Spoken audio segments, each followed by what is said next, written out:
Years ago, my two best friends and I went up north for our first camping trip together. Growing up in southern Ontario, I'd never seen wilderness like this before. Clint, however, had been coming up since he was a kid and was eager to show us the beauty beyond the Muskokas. That first trip to Temagami planted a seed for annual hiking and canoe trips, seeking new adventures and an escape back to Middle-earth. This year, we decided to return to Temagami for a 9-day canoe trip through some of the most iconic areas in the region before hiking up to the top of Ishpetina Ridge, the highest point in Ontario. We started off our trip by paddling down the Montreal River, but without any caffeine to start our day, it wasn't long before we stopped off for some coffee in Bannock.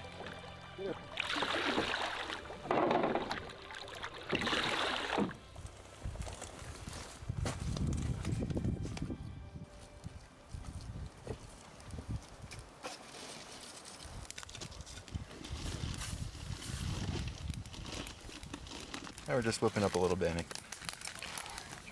Make a little one. Mix it up kind of wet. Getting that water mix. Yep.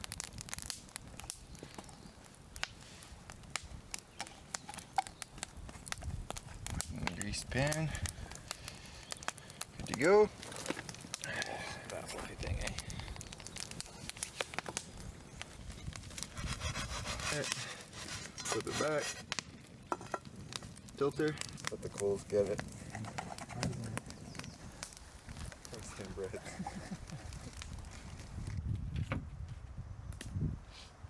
Get in. You're gonna sit up there now. Good boy. Nope, nope, nope.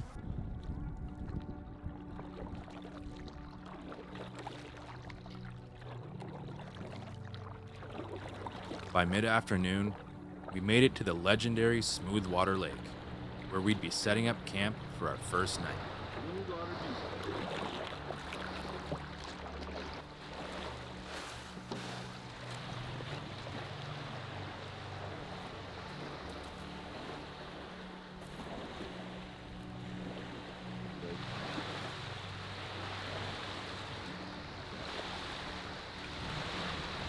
Well, we made it to Smoothwater Beach through some not so smooth water. Yeah, this is the legendary beach. It's gonna be a hell of a good night.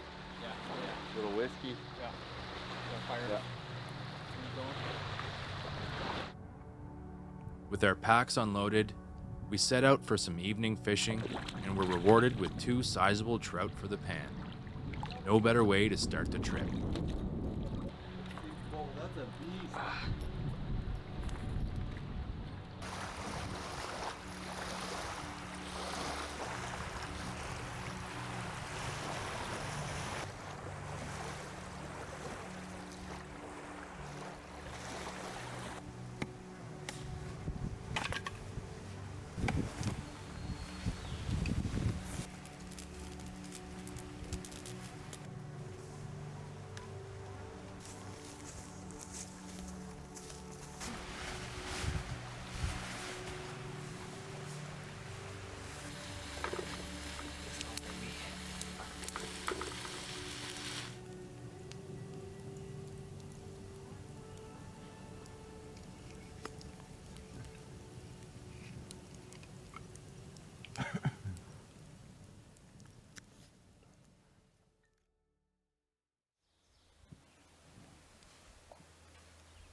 The next morning, Smoothwater was true to its name, and we paddled across its glassy surface.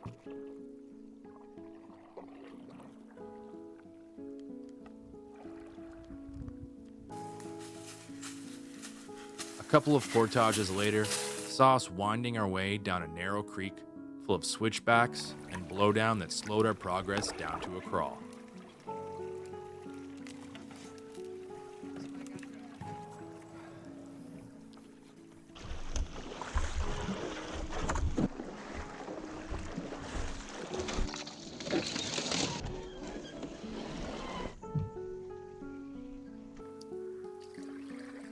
We finally rounded a bend and were relieved to find a lone rock outcropping that would make for a perfect place to make camp for the night. Each of us went about our tasks without having to say a word. In a few minutes, a tarp shelter was raised and a fire built with enough wood gathered to last us until morning.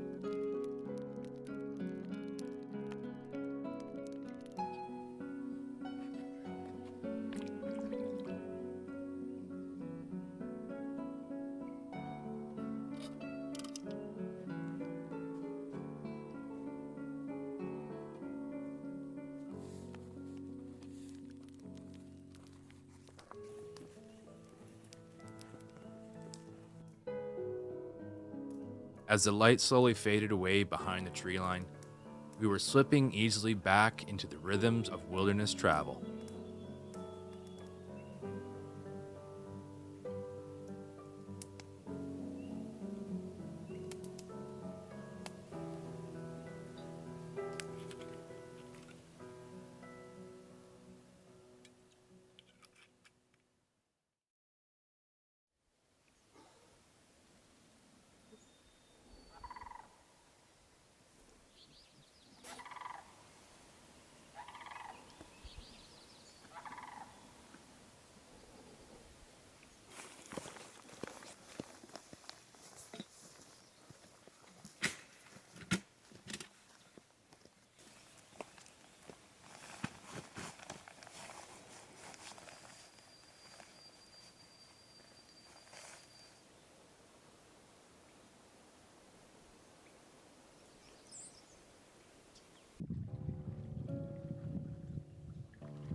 As the next day wore on, we watched the creek grow into a river, and by lunchtime, the swampy spruce and tamarack began to give way to towering white pines and rolling hills.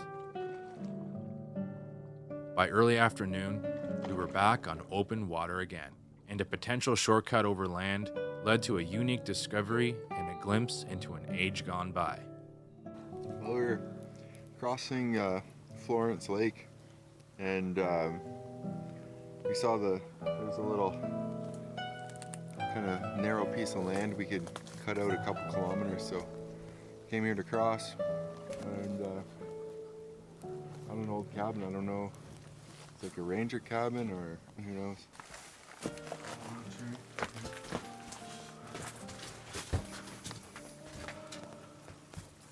After 3 days behind us without any signs of human life, this cabin brought the ghosts of the past into the present.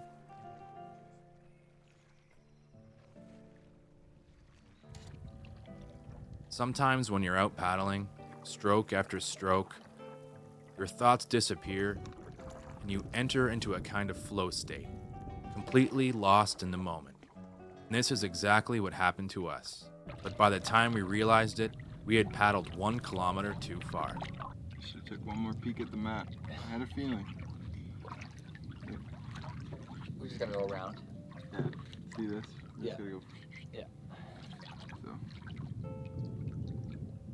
Oh. Nice little detour. It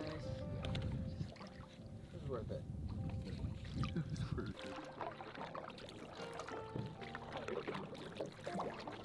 The blazing sun had definitely taken its toll on us this day, and we were all ready to make camp, eat some grub, and relax around the fire.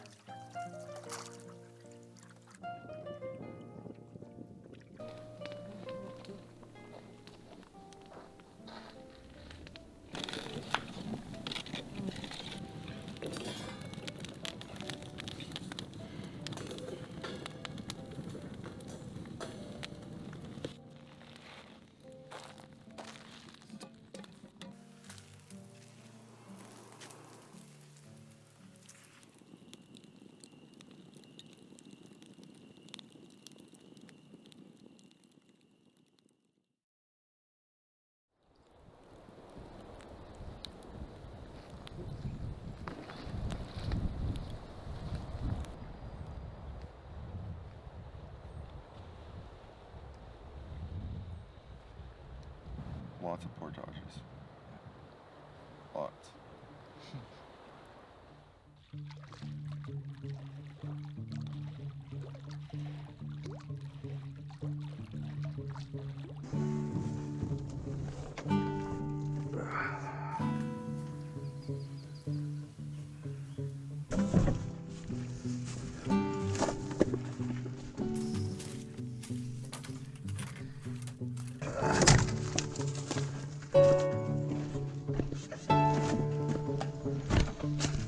just got our worst portage of the day out of the way. 1,500 meters through a bog and up a few hills, and got 5 more left. So we're the first ones through this section right now. So we've been having to take our time to clear the trails of blowdown and stuff like that. So it feels good to kind of keep the trail open. After a day and a half without a bite and the light beginning to fade, it was looking like another fishless day when Clint paddled over with a big grin and 2 hefty lake trout to lift our spirits.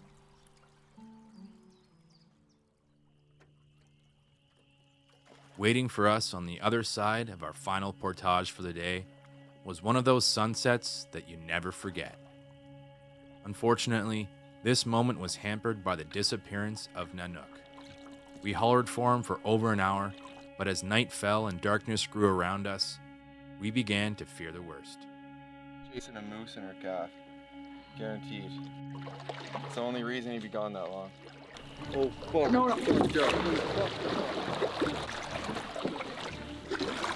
Look this way.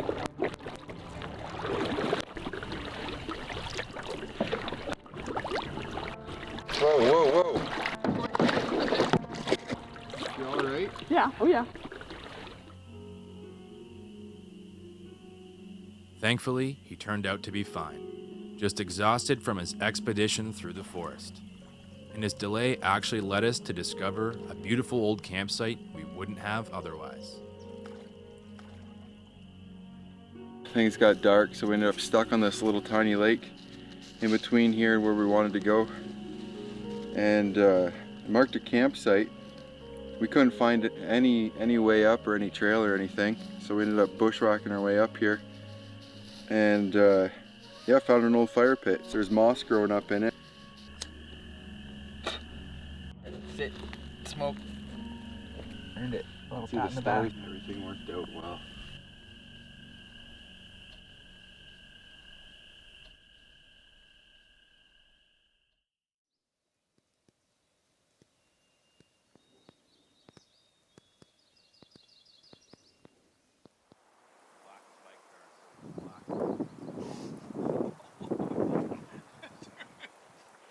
We're gonna cut up. Let's find a campsite that we can watch the sunset, but we don't have a sunrise beating down on us like we did today, because this is hot.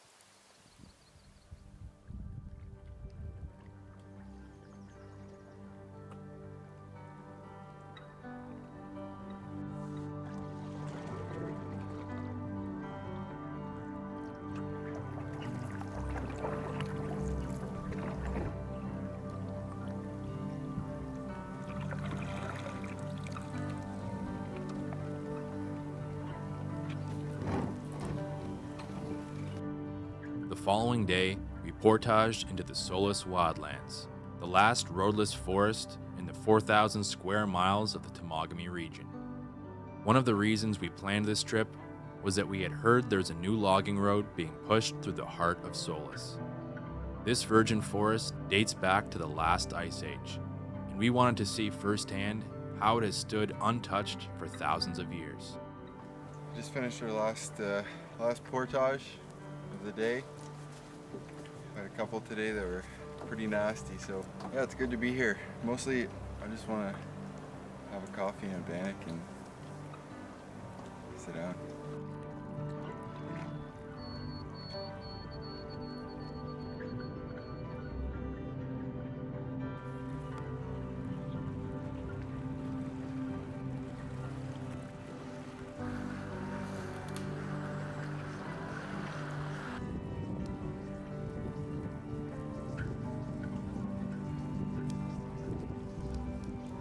We're getting some real hot weather. It kind of sneaks up on you during the day. You know, you're paddling and portaging and you're working hard and the flies are biting and you're just trying to get stuff done. And all of us got here and I was sitting there and just starting to feel quite sick. So jumped in the water. Turns out we were all just overheating. So I feel like $1 million now.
this.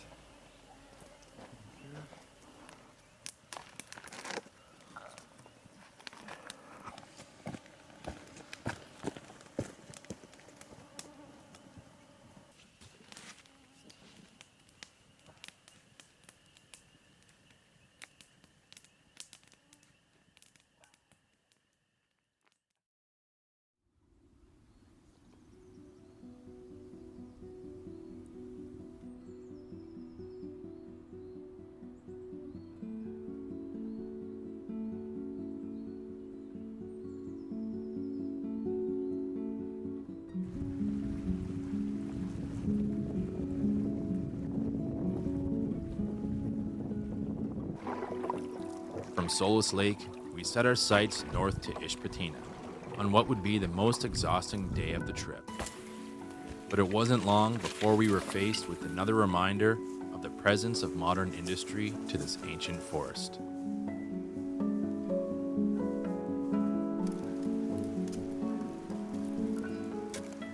This road, another example of the legacy of the forestry industry in Canada, along with the garbage and machinery and oil cans and stuff left behind. What started off for us as a beautiful footpath, weaving in and out of trees, a trail that's been traveled thousands and thousands of years by the Ojibwe, has been bulldozed over and gravel laid down, and these trees have all been cut before. This is second growth. It just makes you think, like, for thousands of years people have lived in this region, and all they've left behind to tell of their existence are these little paths, just big enough to fit a person, and spiritual rock paintings and petroglyphs. Other than that, the land has remained unchanged. In the past 100 years, logging, mining, and like what we're leaving behind, and what are we going to leave behind in 1,000 years?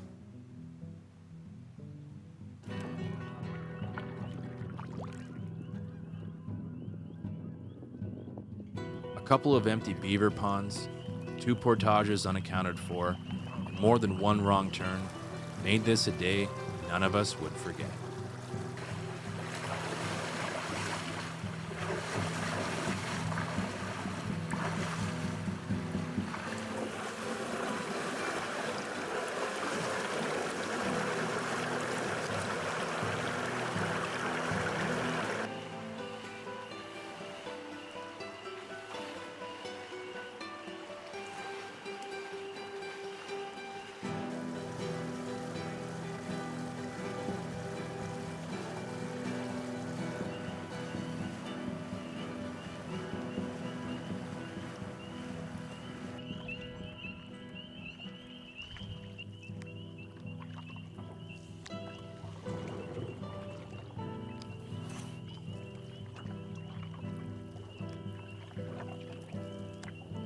By the time our canoes met Scarecrow Lake, we were soaking wet and it was nearly midnight.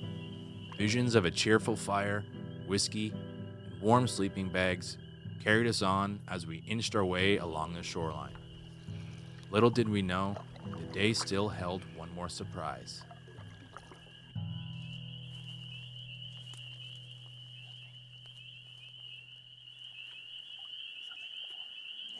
This is our campsite.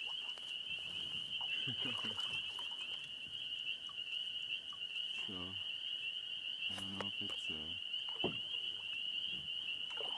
a bear or something else. It's not a moose. No, it's pretty big. Yeah, I'm thinking it's probably a bear. Yeah, it shows a camp like a kilometer back.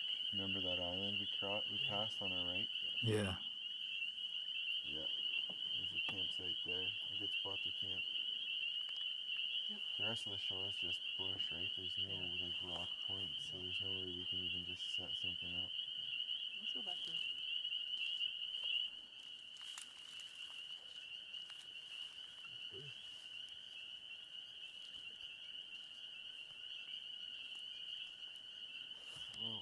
back another kilometer.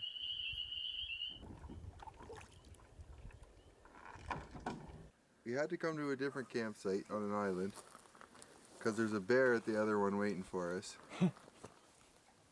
And this is why. People leaving garbage and stuff.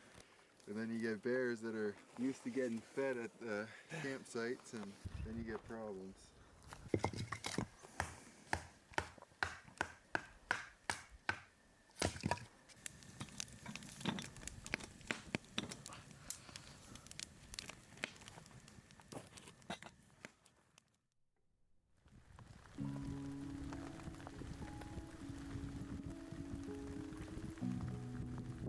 A gloomy rainstorm settled over us the next morning and gave us a welcome excuse to rest, eat, and catch up on some gear maintenance.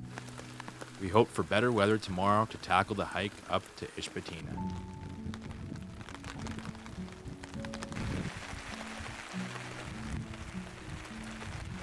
I woke up this morning and it was just starting to spit a little bit, so I threw the tarp up, went back to bed, and then all hell broke loose.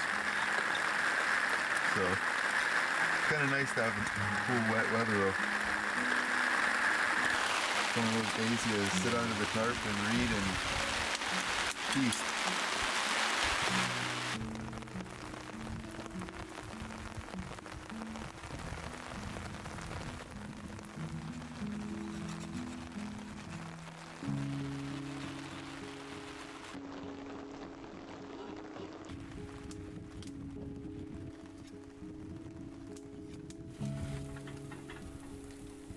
You gotta see this side. Little cheese pockets. This is a world-class bannock.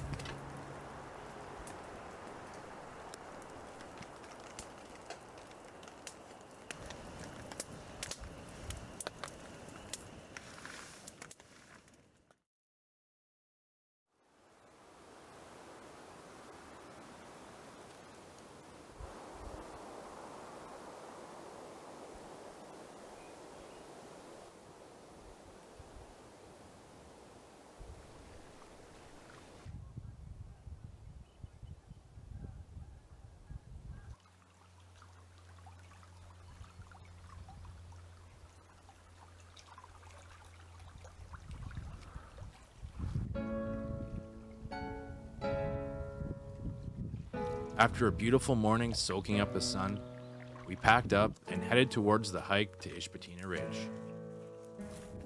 Unfortunately, I chose the wrong floating log to step on and ended up waist deep in the swamp soaking my phone.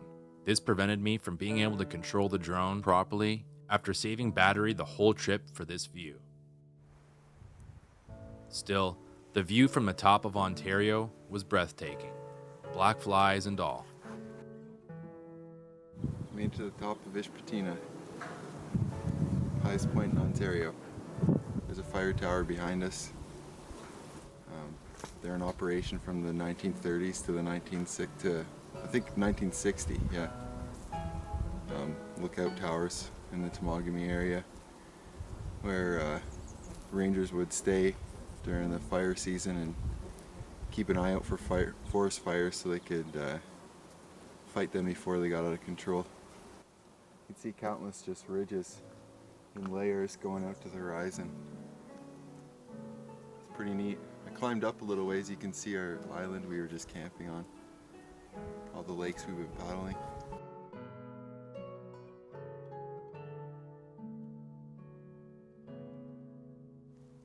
As we left Ishpetina behind, our journey began to come to a close. After a few days out on the land, you start to feel more at ease. No cell phones or internet connection. Instead, a deeper connection with the world around you. But with each stroke of our paddles and steps along the portage, bringing us closer back to civilization, we felt a sense of gratitude for time on the land together again. And yet, also sadness at seeing it end. We're at our last portage of the trip.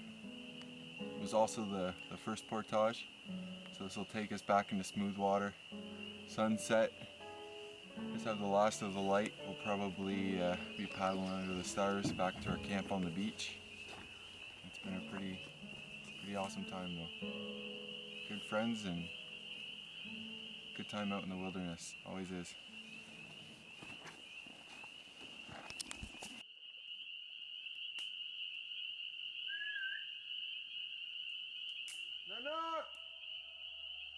Apparently, Nanook didn't want the trip to end either, and was off exploring on his own again.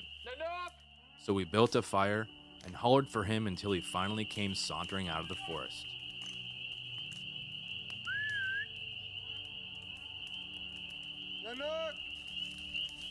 One would think he would have learnt his lesson after the first two encounters, to leave porcupines alone. Not gonna like this. This unanticipated delay made for one dark 2.5 kilometer paddle across smooth water. Thankfully, Clint's sense of direction is second to none, and we made it to our beach campsite where we foolishly stashed a bottle of whiskey on our first night to save a whopping 1 pound on the portages. This forced us to ration for the rest of the trip. The lesson you only need to learn once. Got the J. Jamesons. Alright. We found our cache. Oh, Gonna need that tonight. oh yeah.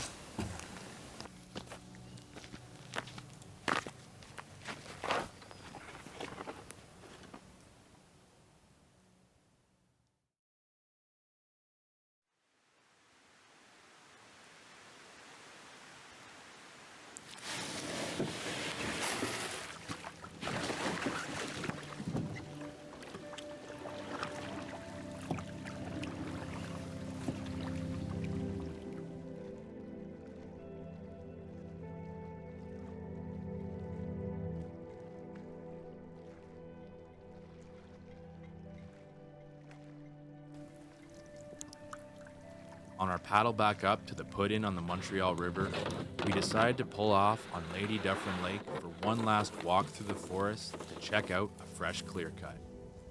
We were shocked to see firsthand the extent of logging just a few meters from the water.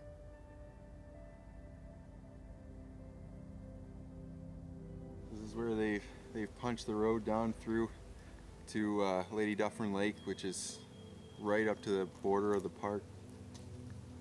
And this is how the Ontario government manages its forests. All the ones they leave standing. There's no windbreak anymore. Heavy snows are gonna come, winds come, and just knock them right over. So there's gonna be nothing left standing here at some point.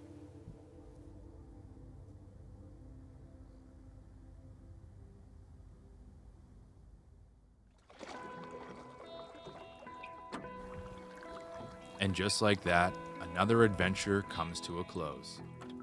As we paddled the last few kilometers back, I couldn't help but feel like the trip had just began. It's funny how fast time always passes when you're out in nature. You experience so much in a day that it feels like a week has passed since drinking your morning coffee by the fire.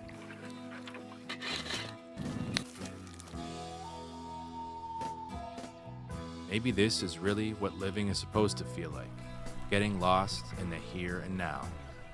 Enduring those grueling portages, endless black flies, and a bit of rain, because before you know it, the sun will be back out again and you realize it wasn't that bad in the first place. So often when looking back, it's those challenging moments that stick out the most and become the best stories afterwards. And in the end, when time passes and the days blend together, isn't that what we're really doing? Living our own story?